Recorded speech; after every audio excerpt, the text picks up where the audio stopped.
हड़ताल ने कहा कि गुरु क्यों आए हो, कैसे है, क्या है, प्राइवेट संबंध थे उससे भी। आपको विसाब भेजते तो आपको सुविधा ठीक मिलेगी। हमने कहा आपको तो दिया यार भेजा, विसाब नहीं था। विसाब भेजने के बाद तो वो जेल पुलिस थाने संख्या 2 पर भेज रहे थे, तो उनसे मिलना नहीं होता, तो तब DIR का सिलेक्शन किया और DIR में गए।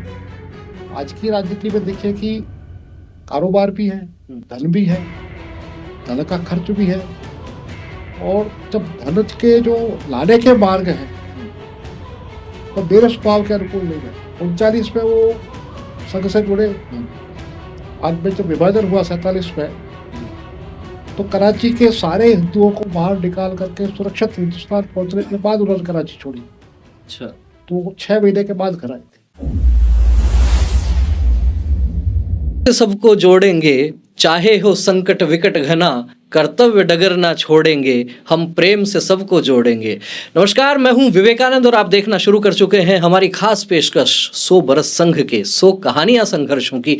ऐसी कहानियां जो जनता के सामने आई ही नहीं, ऐसी कहानियां जिनके कारण एक छोटा सा बीज जो 1925 में रोपा गया एक विशाल वट वृक्ष बन गया। लाखों लाख कार्यकर्ता जिस एक विचार और ध्येय को लेकर चले, आखिर वो विचार इतना आगे जन जन तक कैसे पहुंचा?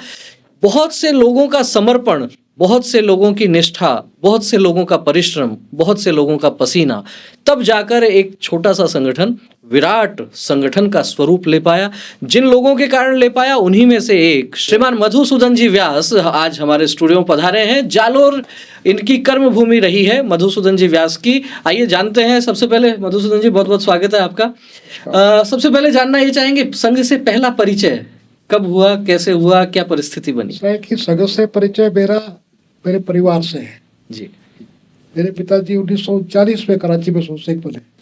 कराची में 1939 में जी। और वो कराची के नगर कार्यवाह भी रहे। अच्छा। तो अडवाणी जी उनके मित्र थे। तो अडवाणी जी को भी संघ से जोड़ने का काम उन्होंने किया।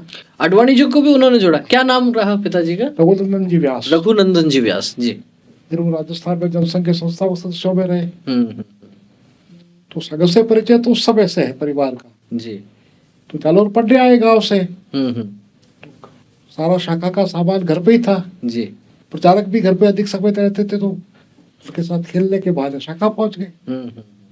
कौन से दशक की बात रही होगी? सन कौन सा रहा होगा? कुछ 17 फरवरी 1960 को मेरी बहन की शादी हुई थी, बड़ी बहन की। और उसके महीने भर के भीतर मेरे को जालोर भेज दिया गया था, क्योंकि गांव में शैतानी बहुत करता था। अच्छा। और बहन की शादी के बाद मेरे को संभालने वाला कोई थे नहीं, कि घर में माता जी खेती के काम में थी, पिताजी राजनीतिक काम में घर पे आते ही नहीं थे। जालोर में किसके पास भेजा गया? पिताजी के पास। अच्छा, पिताजी जालोर रहते थे। तो मेरे अध्याल में कोई था नहीं। अच्छा। कि मेरी नानी जालोर आ गई थी। अच्छा। तो पिताजी दामाद थे, तो बात कर रहे क्या, तो मुझे एक मीडिएटर के रूप में जालोर भेजा गया। पढ़ाई भी हो जाएगी और नानी के पास रह भी लूंगा मैं। अच्छा अच्छा। क्या आयु रही होगी आपकी उस समय? 5 साल।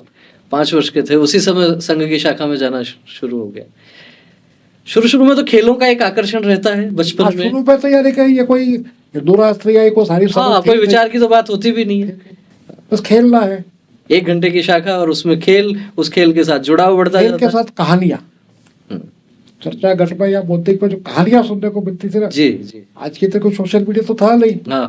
अच्छा, पढ़ाई इतनी थी कि अक्षर याद भी हो रहा था। तो कहानी जो सुनने को मिल रही है जी। और बचपन में तो उस समय कहानियों का बड़ा बहुत चाव भी होता था सभी को, क्योंकि न कोई टीवी होता था, न मोबाइल था। तो शाखा में जो है खेल, और खेल के बाद में गीत होते थे, कहानियां जो होती थी, उनसे जुड़ाव बढ़ता गया। कब समझ में आया विचार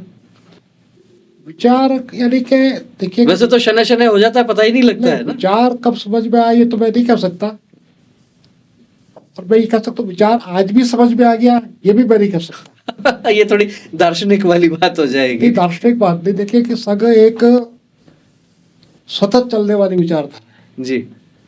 अपन उसको किसी एक उपक्रम में बांधे या एक शब्द में बांधे, ऐसा हो नहीं पाएगा। क्योंकि जैसे कि व्यक्ति भी जीवन के साथ प्रगति या उन्नति करता रहता है, तो संघ भी एक संगठन में व्यक्ति की तरह चलता है। तो सांस्कृतिक हिंदू राष्ट्र की जो बात अपन सब कहते हैं ना, ये अभिव्यक्ति के रूप में मैं ये कह सकता हूँ कि पिछले 30-35 वर्ष को मुझे पता लग रहा है कि ये शब्द पर प्रयोग क्यों करते हैं। तो एक बार दर्शकों को भी बता ही दिया जाए, जो आपके समझ में आ गया हमारे भी समझ में आ जाए थोड़ा। ऐसा है कि अटल जी की कविता है कि मेरा कण कण हिंदू, रग रग हिंदू, ऐसी कुछ कविता रग रग हिंदू मेरा परिचय जी। उसमें उन्होंने कहा कि हमने कभी किसी को पराजित करके अपने अधीन नहीं किया। तो भारतीय इतिहास को जब आप देखेंगे तो दो भाग मिलेंगे अपने को, एक केंद्रीकृत व्यवस्था जी और एक विकेंद्रीकृत व्यवस्था। सांस्कृतिक राष्ट्रवाद विकेंद्रीकृत व्यवस्था है, उसमें केंद्रीकरण नहीं है। चाणक्य को लोग बहुत महान कहते हैं, तो मैं एक इतिहास का विद्यार्थी होने के नाते एक बात कहता हूँ कि चाणक्य की एक बहुत बड़ी ऐतिहासिक भूल भी थी।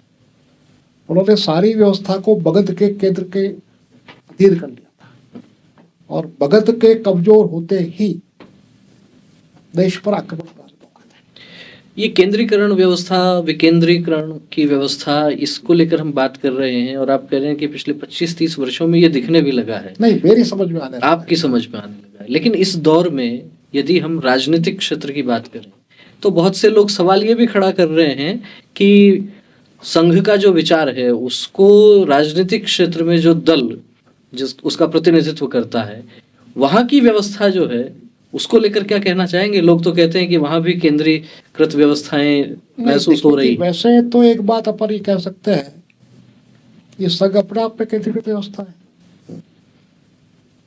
एक चाल का दूसरे कहते हैं अपन, केंद्रीकरण हो गया। किंतु बस सबका विचार आज भी सुना जाता है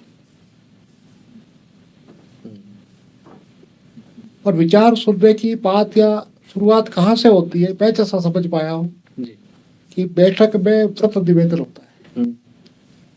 और व्रत निवेदन का मतलब कि अपने जड़ पर या जमीन पर क्या स्थिति है, क्या काम की क्या स्थिति है। ठीक बात। और उसके आधार पर आगे जो निर्णय होता है, तो निर्णय की पालना के लिए तो केंद्रीकृत है और बात कहने के लिए भी केंद्रीकृत है। तो निर्णय की पालना के लिए तो आप केंद्रीकृत व्यवस्था नहीं बनाएंगे तो संगठन आगे नहीं बढ़ेगा। संगठन के लिए जरूरी है, तो उसका अनुशासन उसी से तय निकलेगा। और बिना अनुशासन के तो संगठन चलता है, तो सरकार चलती है, तो सत्ता चलती है। चलिए थोड़ा विषयांतर हो जाएगा, हम बात करेंगे फिर से आपकी वही जो संघ की यात्रा लगभग 1960 से जो प्रारंभ हुई, धीरे धीरे अध्ययन के साथ साथ तो सक्रियता भी बढ़ी होगी और सक्रियता बढ़ी होगी तो कुछ कार्यकर्ताओं ने संघ में जिस तरीके से प्रशिक्षण शिविर होते हैं उसके लिए भी चर्चा तो की ही होगी। कभी प्रशिक्षण हो पाए, नहीं हो पाए, क्यों नहीं हो पाए? प्रशिक्षण नहीं होने के कई सारे कारण है, कुछ कारणों की मैं व्याख्या नहीं करना चाहता। मैं किसान संघ में काम करता था, जयपुर में पढ़ता था मैं उस समय जी। मुझे प्रथम वर्ष में जाने का तय हो गया था हस्तीबंदी के तरफ से। तो किसान संघ के मेरे जो अधिकारी थे वो लक्ष्मण सिंह जी थे। तो मैंने कहा हस्ती जी ऐसा कह रहे हैं, आदर्श विद्यापीठ जाना है, तो सुबह अपने को जैसलमेर का जैसलमेर ले गए। तो जैसलमेर काम के लिए जाना है तो प्रशिक्षण रहा नहीं। पर अब जानना ये भी चाहेंगे कि सीधे संघ की शाखा में काम करते करते किसान संघ में कैसे पहुंच गए? ऐसा है कि किसान संघ में यूं पहुंचा कि मैं परिवार की दृष्टि से किसान हूँ, आज भी किसान। अच्छा, खेती करते हैं? मेरे पास खेती की जमीन है, मैं खेती करता हूँ, खेती के बारे में मुझे जानकारी भी है अपने। और मेरी माता जी बहुत बड़ी एक्सपर्ट किसान थी। अच्छा। तो बीएससी करने के समय जेल में चले गए, जेल से तो एलएलबी करने के लोग जयपुर आ गए। जेल जाना हुआ आपातकाल के समय? आपातकाल के समय। उस समय बीएससी कर रहे थे आप? बीएससी कर रहा था, तो 2 साल का गैप पड़ गया, जयपुर आ गए तो एलएलबी करने लग गए। तो लक्ष्मण सिंह जी उसमें मेरे बात प्रचारक थे, तो बाकी सब लोग तो विद्यार्थी परिषद में जा रहे थे। मैंने कहा क्या करेगा, आपको वैसा कर लेता हूँ, तो मैं किसान संघ में आ गया। लक्ष्मण सिंह जी ने कहा तो किसान संघ में आप आ गए। कितने समय रहना हुआ किसान संघ में? मैं किसान संघ में 4 साल रहा। क्या क्या जिम्मेदारियां रही? प्रदेश कार्यालय के अलावा कोई जिम्मेदारी नहीं, बाकी सब वो सारी जिम्मेदारी थी। संगठन मंत्री कौन थे उस दौर में, कुछ लक्ष्मण सिंह। लक्ष्मण सिंह जी किसान संघ में संगठन मंत्री थे। आपने भी बताया आपातकाल के समय जेल जाना हुआ, कितने समय रहना हुआ जेल में, कहाँ रहे? मैं जेल में जोधपुर जेल में रहा, जयपुर जेल में रहा। कितने समय रहना हुआ? मैं 4:30 पौने 5 बजे 5 बजे 5 मिनट। कोई अनुभव संस्मरण कोई उस समय का ध्यान में आ रहा है?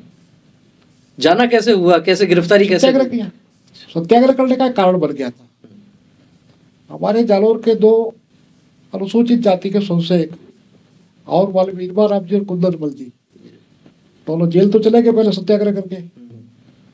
वो 5 लोग गए थे, 3 लोगों को तो पुलिस ने जोधपुर भेज दिया और 2 के ऊपर समाज का दबाव ये था कि भाई अपन तो इंदिरा गांधी के पीछे भगत है, तो उनको क्षमा भगवा करके किसी भी तरीके से बाहर ला करके ये प्रयास किया जा रहा था कि ये संघ के समर्थन में नहीं है, सोचने नहीं। तो मैं और मेरे एक मित्र प्रताप सिंह जी जो अहमदाबाद में है, एक मेरे मित्र किशोर साची अचोरा नाथद्वारा में है,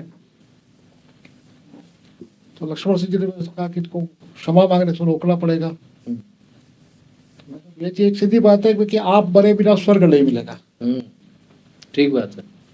लेकिन जब तक जेल में स्वयं नहीं जाएंगे तब तक इनको क्षमा मांगने से रोकना बड़ा कठिन काम है। मैंने कहा अपन मैं 10 मिनट के लिए मिलने जाते हैं जेलों से जैसे तैसे करके, और मैं कि उनके समाज के लोगों के पास सरकार का बल है और सरकार की छूट है तो 2-2 घंटे बात करते हैं। तो अल्टीमेटली यदि 2 घंटे 3 लोगों ने सत्याग्रह किया, मैंने प्रताप सिंह जी ने और बिल्कुल किशोर ने। तो जो थानेदार थे उस समय, मेरे पिताजी पहले भी सब जा चुके थे जनसंघ के कारण जी। थानेदार ने कहा कि गुरु क्यों आए हो, कैसे है, क्या है, परवेक संबंध थे उससे।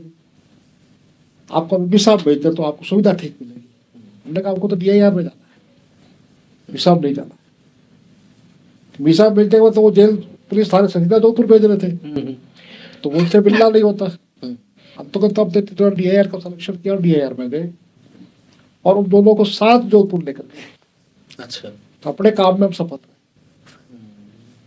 आपने भी बताया कि पिताजी पाकिस्तान से यहाँ आए, जनसंघ के संस्थापक सदस्यों में वो रहे, राजनीति का माहौल घर में था। और सामान्यतः आज के दौर में यदि हम देखते हैं कि परिवार में यदि प्रमुख जो है मुखिया यदि राजनीतिक क्षेत्र में सक्रिय है तो परिवार के सभी लोग कहीं ना कहीं उसमें सहयोगी की भूमिका में रहते हैं, चाहे संगठन की राजनीति हो चाहे चुनावी राजनीति हो। आपके साथ वो स्थिति नहीं बनी? प्रत्यक्ष राजनीति में जाने की मेरी कभी इच्छा ही नहीं बनी। क्या कारण रहा? लक्ष्मण सिंह जी के साथ मुझे ये समझ में आ गया था कि प्रत्यक्ष राजनीति में अपन जाएंगे तो उसको 77 के बाद जो राजनीति का दौर आएगा उसमें व्यक्ति सत्यनिष्ठा और धर्मनिष्ठा से नहीं रह पाएगा। आज की राजनीति में देखिए कि कारोबार भी है, धन भी है, धन का खर्च भी है, और जब धन के जो लाने के मार्ग हैं वो मेरे स्वभाव के अनुकूल नहीं बैठते। अच्छा। इसलिए मुझे उससे प्रारंभ से प्रत्यक्ष राजनीति से उस समझ में आने के बाद मैंने अपने आप को दूर कर दिया, विरक्ति सी हो गई राजनीति से। अच्छा, पिताजी ने चुनाव लड़े? पिताजी ने 52 का चुनाव लड़ा। तब वो पिताजी की जीवन कहानी बहुत ज्यादा संघर्ष वाली है। अच्छा। 39 में वो संघ से जुड़े, बाद में जब विभाजन हुआ 47 में जी। तो कराची के सारे हिंदुओं को बाहर निकाल करके सुरक्षित हिंदुस्तान पहुंचने के बाद उन्होंने कराची छोड़ी। अच्छा। तो वो 6 महीने के बाद घर आए थे। 6 महीने बाद में घर आए। यानी घर वालों को विश्वास नहीं था कि वापस आएंगे कि नहीं आएंगे। और हालात इतने गंभीर थे कि मेरी माता जी कहती थी कि कराची से जो ट्रेन में बैठा था वो लगभग 36 या 40 घंटे की यात्रा के बाद समदड़ी उतर के महिलाओं ने वॉशरूम की स्थिति देखी। कुछ बाहर तो पहले तो जो मुलाबाब से पहले तो नीचे जो महिला उतर गई वापस आई नहीं, वापस आए ही नहीं। इतना मारकाट और वो और सब। ट्रेन के डिब्बे में इतनी भीड़ थी कि आदमी आगे बढ़ नहीं सकता, जहाँ बैठा वही बैठा रहना पड़ता था।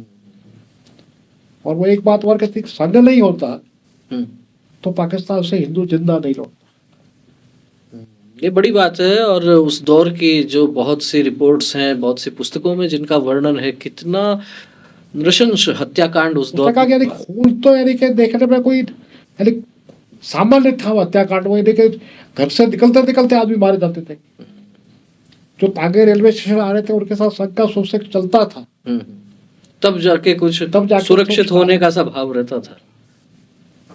तो आप लोग जब कराची से आए, मतलब पिताजी आपके कराची से आए 1947 में विभाजन के समय, 40 तो वहां से कहाँ आना हुआ? समदड़ी? नहीं, वहां से हम लोग हमारे काम आए, जो हमारा मूल काम था हरजी। मूल गांव कहाँ था? हरजी जालौर जिले में छोटा सा काम है। तो फिर वहां कराची क्या कामकाज के सिलसिले में रहते थे? पिताजी का भी परदादा यजमान वृत्ति के लिए गए थे। किस लिए गए थे? यजमान वृत्ति के लिए। अच्छा अच्छा, ठीक है। हमारे परिवार में यजमान वृत्ति शुरू से रही है। तो कराची गए थे। अच्छा, तो मेरे फिर मूल गांव में लौट कर आए? फिर वापस मूल गांव में आए।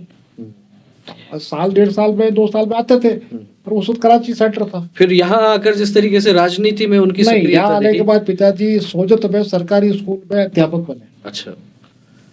अध्यापक बनने के बाद उनके प्रधान अध्यापक पे आरोप लगाया कि आप संघ की शाखा में जाते हैं और ये ठीक नहीं है। उन्होंने बकायदा कहा मैं जाता हूँ, मैं नौकरी से त्याग पत्र दिया। नौकरी से त्याग पत्र दिया, फिर खेती की? फिर नहीं, फिर वापस वो तो प्रतिबंध लग गया था, तब तक जेल चले गए। जेल से आने के बाद वो जोधपुर में रहे। अच्छा। तो जोधपुर में क्या है कि कांग्रेस के बहुत बड़े नेता जयनारायण जी व्यास उसके परम मित्र थे। अच्छा। तो उन्होंने उनको, क्योंकि उन्होंने 41 में ग्रेजुएशन कर दिया था पिताजी ने पंजाब यूनिवर्सिटी से, तो उनको कस्टोडियन ऑफिसर बना दिया। अच्छा। तो 20 या 30 रुपए तनख्वाह थी, जैसी माँ बताती है। तो सुंदर सिंह जी जनसंघ की स्थापना हुई। सुंदर सिंह जी भंडारी ने कहा कि व्यास जी जनसंघ में जाना है, नौकरी छोड़ दो, तो नौकरी छोड़ दी वापस। अच्छा। जनसंघ में चले गए। कानपुर में 51 माहौल में जनसंघ की स्थापना हो गई। 52 का पहला चुनाव लड़ा आहोर से। आहोर से? अच्छा। और सुंदर सिंह जी भंडारी उनके चुनाव भी करता थे। आहोर विधानसभा चुनाव लड़ा उन्होंने, क्या रहा परिणाम? परिणाम तो सबको पता था क्या। अच्छा, फिर लगातार चुनाव लड़े? 52 लड़ा, 57 लड़ा। 57 भी आहोर से विधानसभा? अच्छा, नहीं जीत पाए दोनों चुनाव। जनसंघ का प्रचार करना उस समय तो बड़ा मुश्किल, कोई जानता नहीं था। साइकिल और पैदल। ठीक है। तो और बाद में भी चुनाव लड़े उन्होंने? बाद में उन्होंने 72 का चुनाव लड़ा सिरोही से। सिरोही से? अच्छा। सिरोही के चुनाव लड़ने में ये बात हो गई कि सिरोही में कांग्रेस के कैंडिडेट आए थे शांतिलाल कोठारी। तो उन्होंने भैरव सिंह जी को कहा होगा जयपुर में कि मेरे सामने आपको कोई उम्मीदवार नहीं मिलेगा। भैरव सिंह जी मजाक में कहा उम्मीदवार तो मैं दूंगा, वो तुम्हारी हालत बिगाड़ देगा। तो सुबह सुबह फोन आया, सिरोही जाके फॉलो कर दो। तो पिताजी के स्वभाव में पकड़ पड़ा था, जेब में पैसे नहीं रखते थे वो। तो जिनके यहाँ फोन आता था वो कांग्रेस के देते थे, भंवर लाल जी चोपड़ा। अच्छा। टैक्सेस की प्रैक्टिस करते थे कि घर के पास में फोन था 57 नंबर का। तो चोपड़ा साहब सिरोही फॉर्म भरने जाना, पैसे दो उनको। उनसे 200-250 रुपए लेके सिरोही गए, सिरोही फॉर्म भर दिया।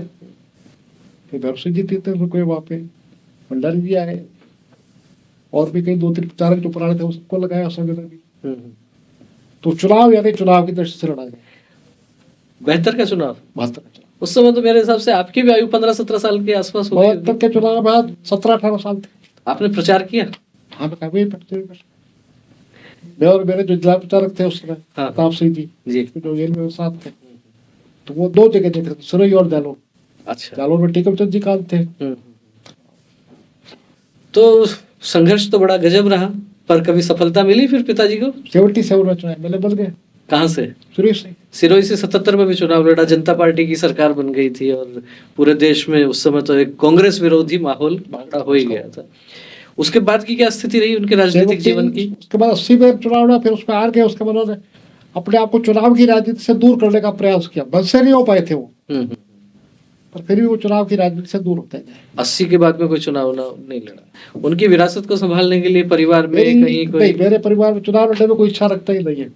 माता जी कहती तुम्हारे पिताजी ने खूब लड़ लिए, खूब लड़ लिए उन्होंने। अब जो है आप उसकी कल्पना इसको समझिए कि मेरा विवाह जब हुआ था घर में 1 ग्राम सोना नहीं था हमारे पास। अच्छा। उस समय तो चुनाव में पैसा खर्च बहुत होता था, और खैर पैसा खर्च बहुत नहीं होता था। उस समय पैसा था नहीं लोगों के पास। जो था तो कार्यकर्ता के पास तो पैसा था नहीं, और जिस विचार, जिस परिवार, जिस दल के साथ जुड़े हुए थे उसका कहीं बहुत ज्यादा नाम नहीं था, कार्यकर्ता नहीं। मित्र जोगेश्वर गर्ग तो बहुत बड़े नेता बन गए। जोगेश्वर जी है ना, बिल्कुल उनके सचेतक है। मेरा सहपाठी है। अच्छा, आपके साथ पढ़े? उनके पिताजी को मेरे पिताजी राजनीति में लाए थे। अच्छा अच्छा। सर हम सीखो। मैंने जोगेश्वर जी का भी इंटरव्यू किया है इस सीरीज में। जोगेश्वर जी के परिवार में भी उनका सोना चांदी इस राजनीति ने ही बिकवा दिया था। हाँ, बताया उन्होंने, इंटरव्यू में बात हुई कि पिताजी की बहुत स्थिति जो है वो आर्थिक रूप से हालत खराब हो गई, लगातार चुनाव हारते गए। जो जीतने का प्रश्न था नहीं, उस समय तो जनसंघ की तरफ से तो चुनाव वही लड़ता था जिसको हारने का। उन्होंने सरपंच का चुनाव लड़ा, गांव के ठाकुर के सामने जाकर लोग बोलने से डरते थे। बड़ी बात है। अच्छा चलिए वापस आते हैं अपन इस संघ की बात पर। वहाँ जालोर में आपने संघ में काम किया, जयपुर आ गए, पढ़ाई करते हुए जेल में जाना हो गया, फिर किसान संघ में आ गए, 4 वर्ष किसान संघ में काम करना हुआ। उसके बाद क्या स्थिति रही संघ की? उसके बाद में जालोर चला गया। अच्छा, वापस संघ के काम में चला गया। अच्छा, वापस जब अपनी पढ़ाई यहाँ से पूरी हो गई तो कामकाज के बारे में क्या विचार किया फिर आजीविका के लिए? देखिए, मैं LLB पास करके गया था, तो उसकी भी कहानी एक अलग प्रकार की है। सामान्यतः ये माना जाता है कि LLB करने के बाद किसी सीधे वकील के पास रहना होता है, काम सीखने के लिए जाना ही होता है जी। तो मेरे एक गुरु थे कमल विजय जी महाराज, जब सन्यासी थे, तो मेरा उनसे बहुत प्रेम था, उनके वहां जाना पड़ता। बावनवाड़ दूसरी जिले में वहां थे उनका, तो मैं उनके पास गया। तो मैंने कहा बाबू जी की तो उन्होंने जालोर के एक बहुत बड़े वकील साहब के नाम मेरे को पत्र लिख कर दिया। वकील साहब के पास आया, पत्र लिख के, बड़ा प्रसन्न के भी वकील साहब। तो वकील साहब ने कहा कि ऐसा है कि दुष्मत जी मेरे पास फला भी है, कुछ काम करोगे तो दे, थोड़ा बड़ा मैं आपको दे नहीं पाऊंगा। यानी वो स्पष्ट रूप से तो क्या आ तो जाओ, काम तो सीख लो, पर हाँ देने की चाशनी में घुमा कर बना था। तो मेरे को लगा मेरे इनके पास अपने नहीं रहना, तो इधर महाराज चातुर्मास करने के लिए बिहार करते हैं, पैदल चलते चलते पालतड़ा चले गए गुजरात में। तो मेरा मन यूं खड़ गया, तो मैं ट्रेन पकड़ी अहमदाबाद से, वो पालतड़ा पहुंच गया उनके पास। मैं 4 महीने पालता। अच्छा, दिवाली से 1-2 दिन पहले उन्होंने कहा तेरे घर नहीं चलो। घर जाके मैं करे क्या, मैं क्या आप क्या बैठे हैं, दोनों समय बढ़िया खाना मिल जाता है, इस पर की मिठाई भी मिल जाती है और भोजन भी बढ़िया मिलता है। घर जाके भी बाबूजी करेंगे क्या, तो क्यों? फिर उन्होंने एक प्रश्न किया कि तेरे वकालत में किसी के पास रहना आवश्यक है क्या? निकल नहीं, तो भगवती के भगत इष्ट का भगवती करता है, तो तू जा शुरू कर दे, भगवती तेरा काम करेगी। तो मैं किसी के पास रहा नहीं। अच्छा, सीधे वैसे ही वकालत शुरू कर दिया। आज की तारीख में प्रभु के पास है, जालोर में ठीक मेरा अभी वकालत करते हैं। ये अपने आप में एक बहुत विचित्र बात कही जा सकती है, जिस तरीके का काम है वकालत का, प्रोफेशनल काम है, और बताया जाता है कि आपको किसी न किसी के साथ रह के काम सीखना पड़ता है, 2-4 वर्ष तो कम से कम लग ही जाते हैं। लेकिन आपका उदाहरण तो एक अलग तरह का उदाहरण है। संघ में फिर आगे जब जालोर में आप चले गए, क्या क्या जिम्मेदारियां रही? जालोर में मैं यदि देखिए कि 82-83 मेरा काम शुरू हुआ, 84 मुझे जिला बौद्धिक प्रमुख बना दिया गया। जिला बौद्धिक प्रमुख बना दिया, ठीक है। अब यहाँ फिर से मेरे मन में वही बात आ रही है, जिले की कार्यकारिणी में आप आ गए, बौद्धिक प्रमुख एक अच्छा खासा काम रहता है, और भी कुछ नहीं तो कम से कम प्राथमिक शिक्षा वगैरह 7 दिन के जो हुआ करते थे। मेरे प्रचारकों ने कहा कि तुमको प्राथमिक शिक्षा की आवश्यकता क्या है, तुम्हारा शारीरिक ठीक है, तुम्हारा बौद्धिक ठीक है, इसलिए जाने की जरूरत नहीं है। तो कोई प्रथम वर्ष नहीं, कोई प्राथमिक वर्ग नहीं, कहीं कुछ भी नहीं। ये भी अपने आप में बहुत बड़ी बात है। एक बार मैं साक्षात्कार ले रहा था प्रसिद्ध अर्थशास्त्री S गुरुमूर्ति जी का। उनके साक्षात्कार में भी मेरे को ये बात ध्यान में आई कि संघ विचार उनके भीतर बहुत गहराई तक है, और संघ के जो बड़े पदाधिकारी हैं, बड़े कार्यकर्ता हैं, उनके साथ भी खूब स्नेह संपर्क, मिलना जुलना बहुत है। तो मेरे को कहीं ना कहीं ये लगता था कि ये तो तृतीय वर्ष शिक्षित कार्यकर्ता होंगे, पर जब उनका साक्षात्कार किया, बात हुई, तो पता लगा कि उन्होंने भी संघ का कोई शिक्षण नहीं किया था। मैंने जो समझा सीखा, जैसे कि किसान संघ के काम के लिए मैं दिल्ली रहा 8-10 दिन तक अड्डेवाला में, तो उस समय बहुराव जी भी थे, तोमल जी ठेगड़ी भी थे, प्रभुदेव जी भी थे, सबसे लगातार चर्चा होती थी। कितने समय रहना हुआ जिला बौद्धिक प्रमुख? लगभग आप देखिए कि 89 तक।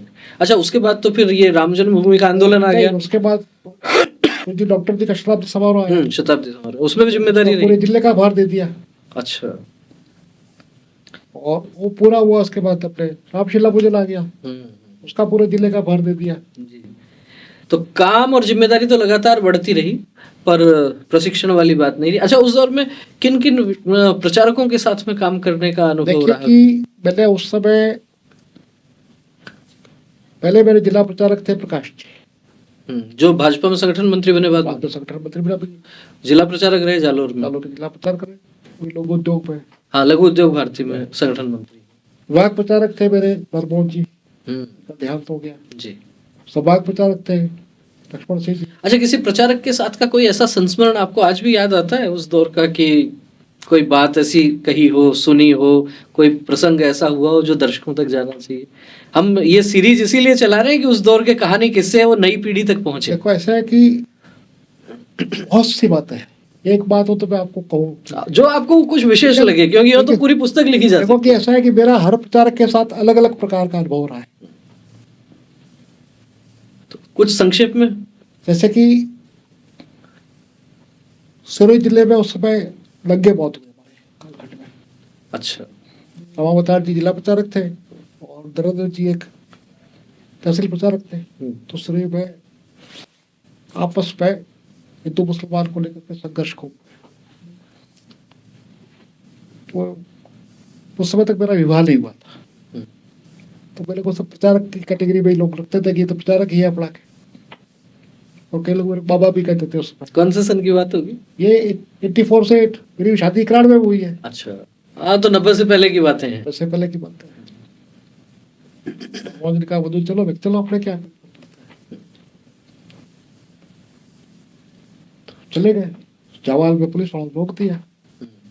दाढ़ी मेरे उस समय भी ऐसी सी ढंग से रखी थी, वो काली थी, अभी सफेद हो गई है। वो आयु का खैर प्रभाव तो आएगा। तो मैंने कहा क्यों रोक रहे हो, हमको तो गाँव में जाना है, फलाने आदमी से मिलने जाना है।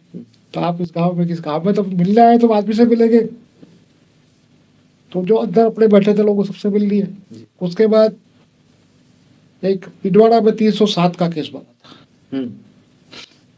तो उसमें बाल प्रचारक थे, मेरे को जब जोधपुर बुलाया कि ये जमानत किसी भी हालत में करवानी है। जमानत कैसे करवानी, 307 का केस और बड़ा गंभीर मामला। तो एक भगवती प्रसाद जी शर्मा थे उस समय वकालत करते थे, बाद में तो अपने झारखंड के चीफ जस्टिस बने और बात, अच्छा, देहांत भी हो गया उनका। उससे मुझको प्रेम था। तो यही बात है, जमानत मैं लगाऊंगा तब तो खारिज करेगा। फला फला जिसकी बेंच है, तो फला वकील के पास चला जाए, वो 30,000 रुपए लेकर कब से करते हैं।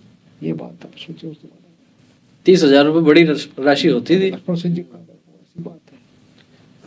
तो लगा 35 ले तो भी दे रहे हैं, जमानत करवानी है। कब 35 किसको कहते हैं, तो नहीं जमानत करवानी है।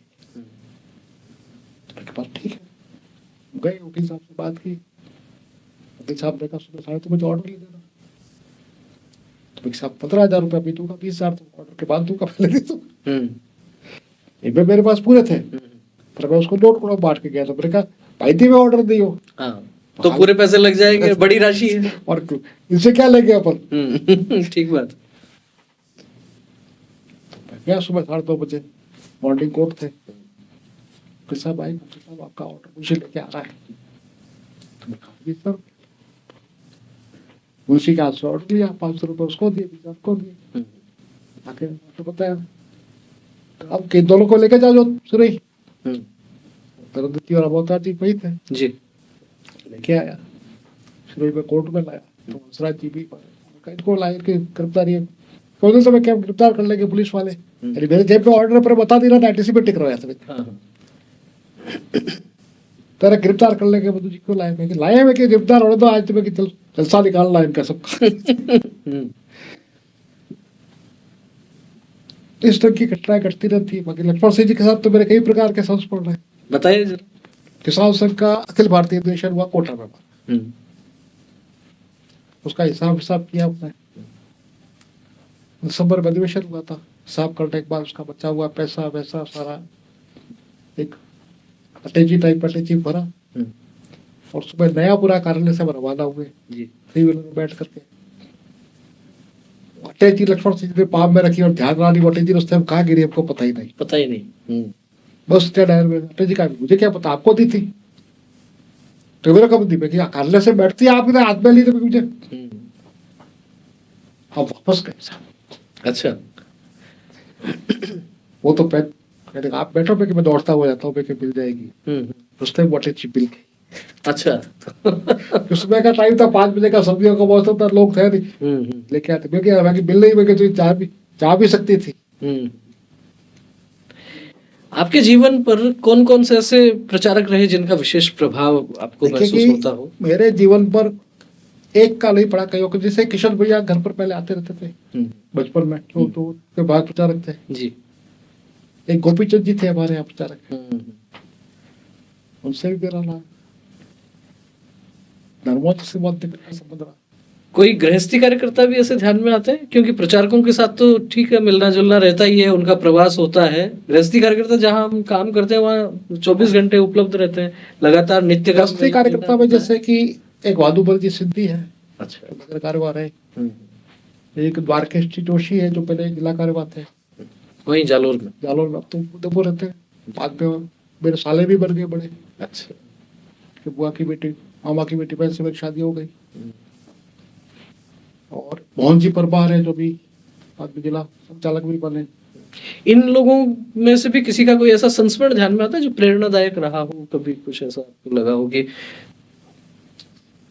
यानी सभी लोगों ने जो काम किया था उसमें अपने परिवार का मोह छोड़कर काम किया, बोल बात है। परिवार का मोह छोड़ के विषम परिस्थितियां थी और विपरीत परिस्थितियां थी। जी सरकारी नौकरी में थे, उनका बाड़मेर से ट्रांसफर भी इसी कारण से हुआ था, जालोर में को किसा का बचत थे। और यहाँ आने के बाद उन्होंने जिला कार्यवाह का दायित्व लिया, उन्होंने फिर काम किया और फिर काम किया। अच्छा, किसान संघ में काम करने का 4 वर्ष का आपका अनुभव रहा, बाकी फिर संघ में काम करने का अनुभव रहा, दोनों में ज्यादा अपने आप को सहज कहाँ आप महसूस करते? देखिए काम कहीं भी है सहज है, काम में कोई विषमता नहीं होती है, पर हर काम की प्रकृति अलग अलग। प्रकृति है, तो आपके मन के अनुकूल ज्यादा कौन सा लग रहा था, कौन सा ज्यादा निकट आपको लगता था? मेरे लिए किसान संघ का काम भी कोई ऐसा प्रतिकूल नहीं था, क्योंकि मैं खेती किसानी को आज भी जानता हूँ। दोनों कामों में आपको खूब आनंद है। अच्छा चलिए बात ये करेंगे कि वकालत की भी बात हो गई, जो जानकारी मेरे को आपके संदर्भ में, पत्रकारिता के क्षेत्र में भी आपने काम किया, तो वकालत से फिर पत्रकारिता की ओर कैसे पहुंचना हो गया? लेकिन पत्रकारिता परिवार के स्वभाव में है। जैसे कि पिताजी आए जनसंघ से जुड़े, तो संघ का एक संगठन था हिंदुस्तान समाचार। हाँ, हिंदुस्तान समाचार था ना, श्याम जी आचार्य एक दौर में काम करते थे। श्याम जी आचार्य थे, दादा आपटे थे अखिल भारतीय स्तर पर, तो पिताजी उससे जुड़े हुए थे हिंदुस्तान समाचार से। और वो स्वयं भी एक साप्ताहिक अपकार निकालते थे पहले, करसड़ी नाम से। किस नाम से? करसड़ी। करसड़ी। करसड़ी क्या अर्थ होता है इसका? खेती। अच्छा, किसानी खेती, उसका एक तरीके से देसी शब्द हो गया, देसी शब्द करसड़ी। तो वो भी था। अच्छा, तो वो था। फिर पत्रिका वाले अपने प्रशांत कोठारी और भगवान दास वो थे, भगवान साय जी, तो उनका जो पहले संवाददाता था उससे वो निराश हो गए थे। अच्छा, तो उनको कटाना था।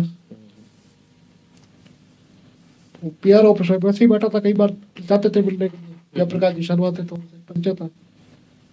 तो पूछा हमको आज भी बताओ, आज जी हाँ भरते हो तो ले लो इनको। तो मेरे को उन्होंने बात की, कर लेंगे, कोई दिक्कत वाली बात नहीं। तो कितना टाइम लोगे, टाइम पे लगा लेंगे, टाइम काम ही तो करना क्या है।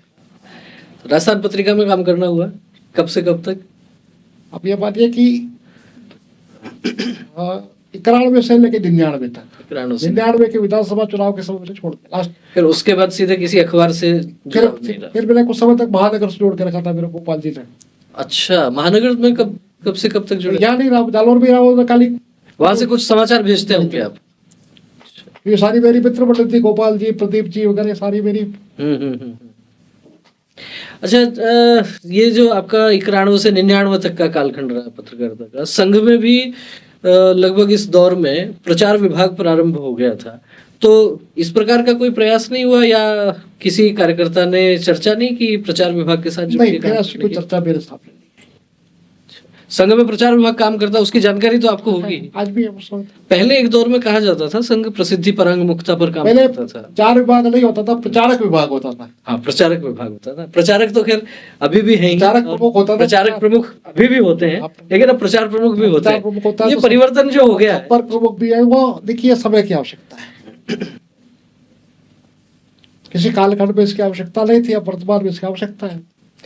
निश्चित रूप से संघ को जो लोग जानते हैं, देखते हैं, नजदीक से समझते हैं, वे इस बात से इत्तेफाक रखेंगे कि संघ में ये एक बहुत बड़ी बात रही है, जब जिस चीज की आवश्यकता महसूस होती है उस पर विचार करने से, उसमें परिवर्तन करने से किसी प्रकार की हिचक नहीं होती। एक दौर में संघ के कार्यकर्ताओं के लिए कहा जाता था प्रसिद्धि परांगमुख होते हैं, अर्थात प्रसिद्धि से बहुत दूर रहते हैं, पर्दे के पीछे रहकर काम करने वाले लोग होते थे। लेकिन जब समय काल परिस्थिति के अनुसार लगता है कि अच्छे कार्य जो हो रहे हैं उनकी समाज में चर्चा भी होनी चाहिए, और इसी भाव से प्रचार विभाग का भी काम शुरू हुआ। और मेरे को ध्यान आता है, हमने एक बार पाथेगण के संस्थापक संपादक श्रीमान कन्हैयालाल जी चतुर्वेदी का साक्षात्कार किया था। उन्होंने बहुत स्पष्ट कहा था कि राजस्थान में संघ का जो जागरण पत्रक, जागरण पत्रिका पाथेगण के नाम से जो प्रकाशित होती है, वो इसलिए शुरू नहीं की गई थी कि उसमें राष्ट्रीय स्वयंसेवक संघ के समाचार आएंगे। वो पत्रिका इसलिए शुरू की गई थी कि समाज में जो सकारात्मक और अच्छी चीजें, जो समाज को प्रेरणा देने वाली जो चीजें हैं, वे समाचार उस पाथेगण में प्रकाशित किए जाएंगे। तो संघ के नए कार्यकर्ताओं के लिए भी ये एक बहुत महत्वपूर्ण जानकारी है। जागरण पत्रक, पत्रिकाएं इसलिए नहीं होते हैं कि संघ के समाचार आए, इसलिए होते हैं कि समाज के सकारात्मक समाचार, जिनसे समाज में एक उत्साह का वातावरण बने, इस प्रकार के समाचार आए। इसी प्रकार से हम देख सकते हैं कि लंबे समय तक संघ में शाखाओं में जो गणवेश नेकर हुआ करता था, पिछले कुछ वर्षों में बदल के वो पैंट हो गया है। इसको लेकर तो बहुत से जो पुराने कार्यकर्ता हैं, उन्होंने, उनके मन में छटपटाहट भी रही। अभी बीच में राम माधव जी का एक साक्षात्कार आया था, क्या होगा जी, देखा संघ में बिना विचार के कोई बात होती नहीं। देखा इस पर भी 5 साल तक कम से कम विचार चला, 5 वर्ष तक विचार हुआ होगा जी। और उनका ये 5 वर्ष का आकलन कब है, सामान्य रूप से इस पर मोटे मोटे रूप में चर्चा 84-85 प्रारंभ हो गई थी कि डेकर की जगह पेंट लाए कि नहीं लाए, लाए कि नहीं लाए, लाए कि नहीं लाए। यानी कई लोगों को दिक्कत पहनने से थोड़ा सा पटापट महसूस हो रहा था। साइम शाखाओं में भी बहुत दिक्कत होती थी, शहरों में तो लोग कहते थे कि ऐसा ऐसा नेकर पहन के जाएंगे, आधी चड्डी पहन के घूमते हैं, ऐसे करते हैं। तो ये चर्चा यानी लंबे समय तक चली है जी। अखिल भारतीय कार्यकारिणी ने तो 5 साल विचार किया, अलग बात है, पर आपस के संवाद में ये चर्चा बहुत लंबे समय तक रही। और रहा सवाल प्रसिद्धि पराग मुक्ता वाली बात, तो प्रसिद्धि आज भी प्रचारक या शोषक नहीं चाहता है, आज भी वो काम के प्रति लालायित है। अब काम करते करते समाज को ये ध्यान पड़ जाए कि यह काम ठीक हो रहा है, अच्छा हो रहा है, इतना उसका प्रयास है। बाकी उस काम का श्रेय उसको मिल जाए, ये अभी तक प्रयास नहीं है। संघ की जो एक प्रकार से हम कहें पहचान, वो संघ के कार्य से होती रही है। और जिस दौर में सोशल मीडिया नहीं था, जिस दौर में केवल एक स्थान से दूसरे स्थान तक लोगों के माध्यम से ही बातें पहुंचती थी, उस समय केवल और केवल संघ को चरित्र निर्माण की पाठशाला कहा जाता था, संघ को संस्कारों की स्थली कहा जाता था। इस दौर में जब मीडिया भी बहुत हावी है, और ये कहने में कोई गुरेज नहीं है कि संघ को भाजपा के साथ भी जोड़कर जिस तरीके से देखा जाता है, ये सवाल मैं आपसे इसलिए कर रहा हूँ खासतौर पर क्योंकि आपके परिवार में तो राजनीति का भी माहौल रहा है, संघ का काम भी आपने किया है। संघ और राजनीति, इस विषय पर क्या कहना चाहेंगे? पहले क्या था, आज क्या है? देखिए, पहले और आज में कोई फर्क नहीं पड़ा है। जो पहले था वही आज है, कोई अंतर नहीं है। कोई अंतर नहीं। पहले दिखता नहीं था, अब दिखने लग गया है। पहले ये कि चर्चा नहीं थी, आज चर्चा है। और इसका कारण सोशल मीडिया मानते हैं या कुछ और मानते हैं? नहीं, इसका कारण ये है कि पहले इतने प्रचारक या संघ के शोषक जीतते नहीं थे। अब चुनाव में देश का दृश्य बदला है, तो संघ के लोग ज्यादा जीत रहे हैं, तो लोगों को लग रहा है आरएसएस राजनीति को प्रभावित कर रही है। अरे पहले चुनाव लड़ते थे, हार जाते थे, जमानतें जब्त होती थी हमारी, तो उस वक्त भी तो कोई देखता है। चुनाव तो अभी लड़ रहे थे, उस समय भी, आज भी अभी लड़ रहे हैं। कोई परिवर्तन नहीं लगता अब? क्या, कैसे परिवर्तन? मैं बताऊँ कि 52 में जब चुनाव लड़ा तो मेरे पिताजी संघ के शोषक थे। आज जोगेश्वर जी जीते तो संघ के शोषक है, गुलाब जी राज्यपाल बने संघ के शोषक है, ओम जी राज्यपाल बने संघ के शोषक है। ये लोग 52 में होता तो ये भी हारते। आपने जोगेश्वर जी की बात की, मैंने उनका साक्षात्कार किया तो उसमें एक प्रसंग आया इस तरह का कि जोगेश्वर जी जब चुनाव जीत के विधायक बने तो उनके साथ ही 2-3 विधायक और थे जो संघ पृष्ठभूमि से आते थे, तो उन्होंने ये विचार किया एक बार कि जो स्वयंसेवक विधायक हैं उनका कोई कोटा बैठक की जाए, हाँ उनका एक कोई कार्यक्रम करें जिससे पता लगे। और उसका विरोध हुआ भयंकर। और हाँ, जब उन्होंने ये संघ के प्रचारकों से बात की तो वहां मना किया गया। कोई अलग थोड़ी किसी ने। लेकिन आज की स्थिति ये है कि आज अधिकतर टिकट उन लोगों को मिलते हैं, ऐसा कहा जाता है जी, टिकट उनकी राजनीतिक योग्यता से मिलते हैं कि तो उनका संघ से संबंध है, विद्यार्थी से संबंध है, विश्व हिंदू परिषद से संबंध आया है, तो लोग कहते हैं संघ का हस्तक्षेप है। हस्तक्षेप नहीं है, कार्य का विस्तार होने से समाज में लोगों से संपर्क और जुड़ाव अधिक हुआ है। तो विश्व संघ के सोचे जीत कर आए तो संघ का, बाकी पहले भी संघ वाले ही खड़े हो रहे थे। नहीं, लेकिन राजस्थान की राजनीति तो आपने भी बहुत नजदीक से देखी होगी। यदि इस बात पर हम थोड़ा सा और इसको विस्तार दें तो आपने वो दौर भी देखा होगा जब वसुंधरा राजे मुख्यमंत्री थी, विपक्ष की नेता थी, और बार बार में समाचार आते थे कि 65 विधायकों को ले जाकर दिल्ली में परेड करा दी गई। ऐसे में राजस्थान की राजनीति में, खासतौर पर भाजपा की राजनीति की हम बात करें तो उसमें संघ निष्ठ विधायक और दूसरे व्यक्तिनिष्ठ विधायक, इस प्रकार का विभाजन तो दिखता ही था। देखिए कि मीडिया की खबर के लिए तो आज भी ये बात कही जा सकती है, और खबर कैसे बनती है आप भी जानते हैं, मैं भी जानता हूँ, क्योंकि आप भी मीडिया पे, मैं भी मीडिया बनाऊंगा जी। और खबर को किस तक से अपन घुमा सकते हैं, इससे पुण्य प्रसून वाजपेयी आज भी रोज सरकार गिरा देता है जी। और रोज एक बार नायडू समर्थन वापस ले लिया, नीतीश ने ले लिया हो। तो ये सारी चर्चाएं तो मीडिया के ऊपर बेस्ड होती है, और सोशल मीडिया में चूंकि यूट्यूब हर एक के पास पे आज की तारीख में, तो 65, 25, 35, 45 राज्य वो सारी चीजें बहुत सरल है। अब इस पे सत्य की तरह है, राजनीति में सत्य का संबंध परिणाम से होता है। बिना परिणाम के आप सत्य को नहीं पकड़ सकते, तो जब परिणाम में तो कुछ है नहीं। और राजनीति में आने वाला व्यक्ति देवता ही होगा, ये कल्पना नहीं करनी चाहिए, वो मनुष्य है। ये एक बहुत बड़ी बात है, गहरी बात है, और गहरे व्यक्ति ही ऐसी गहरी बात कह सकते हैं। बात कर रहे हैं मधुसूदन जी व्यास से। लंबा अनुभव, लगभग 6-7 दशक का इनका अनुभव संघ विचार के साथ में काम करने का। इतना जो बड़ा अनुभव हो गया है, लगभग 65 वर्ष हो गए हैं आपको संघ विचार के साथ में, एक यात्रा चल रही है। क्या महसूस करते हैं, कितना परिवर्तन हो गया है? किस पे? कार्यशैली में? नहीं, कोई परिवर्तन नहीं। आज भी संघ संस्थान करके शाखा लगेगी, और संघ विकिर करके तो प्रणाम के बाद ही शाखा बिकेगी। ये तो पद्धति वाली बात हुई। लेकिन बहुत से लोगों से जब बात होती है, पुराने लोगों से, तो एक बात ये भी निकल कर आती है कि पहले जितना संपर्क होता था, आज कहीं ना कहीं भागदौड़ में या कार्य के विस्तार के कारण वो कम हो गया है। जो सहज संपर्क था, लगातार मिलना जुलना था, वो बहुत से काम मोबाइल पर व्हाट्सएप मैसेज से होने लग गए। देखिए कि हर कालखंड की अपनी अपनी परिस्थिति रही है और रहेगी। प्रारंभ में जब काम था तो पूजनीय गुरु जी प्रत्येक पत्र का जवाब देते थे। पूजनीय बाला साहब देवस्थान ने कुछ समय तक उस परंपरा को प्रारंभ रखा, बाद में वो परंपरा टूटी। किंतु कि सरसक चालक संवाद नहीं करना चाहता है, ये कहना गलत हो जाएगा।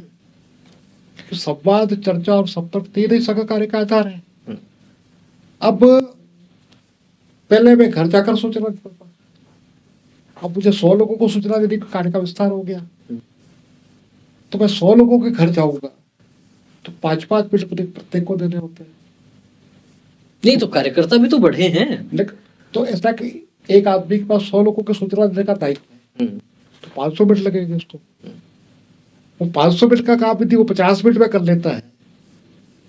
इसे अति सकारात्मकता नहीं कह सकते?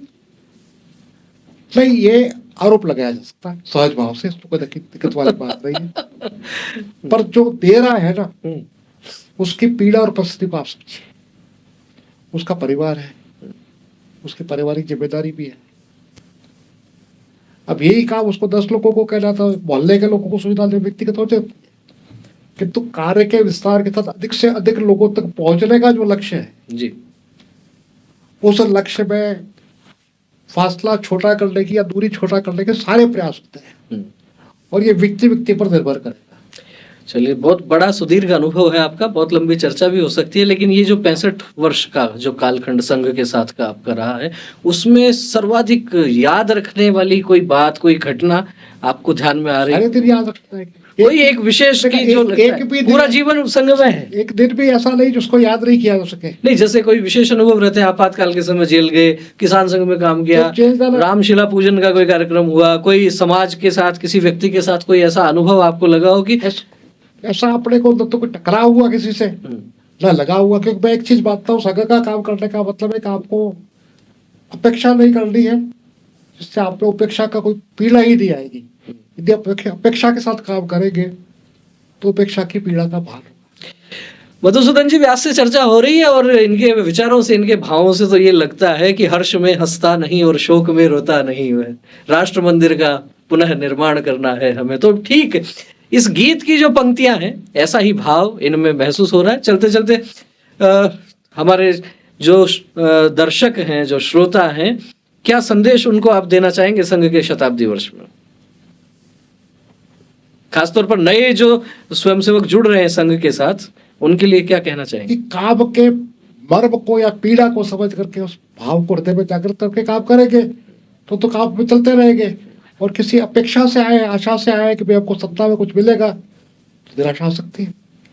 बहुत बड़ी बात कही है कि आप यदि संघ में किसी अपेक्षा से आ रहे हैं तो फिर आप परेशान हो सकते हैं, और चर्चा में भी आया कि आप अपेक्षा नहीं रखेंगे तो उपेक्षा भी नहीं होगी। मुझे याद आता है ठीक इसी तरह की बात सरसंघ चालक मोहन जी भागवत अनेक अवसरों पर कहते हैं कि जो व्यक्ति संघ से जुड़ने का विचार करता है, संघ में आने का विचार करता है, वो ये सोचकर आए कि यहाँ आपको कुछ भी नहीं मिलेगा, आपके पास जो कुछ है वो भी आपको देश और समाज के लिए देना पड़ेगा। तो ये जो देने का भाव है, ये जिसके मन में आए वही संघ के साथ चल सकता है, वही संघ के साथ जुड़ सकता है।